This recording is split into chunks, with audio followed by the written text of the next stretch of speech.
Hey there, today we're going to look at how to automate emails in monday.com.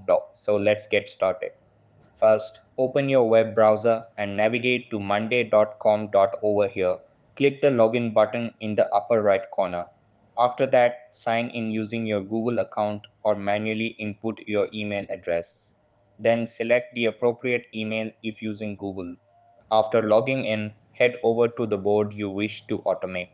Then over here at the top of your board view, click on the automate button. After that, click on add automation. Then over here, click on the blank trigger and from the drop down menu, select status. After that, select the appropriate column, in this case, the status column. Then click on something and choose done from the options. Now look for the then do this section. Over here in the drop down, type Gmail into the search bar, then select Gmail.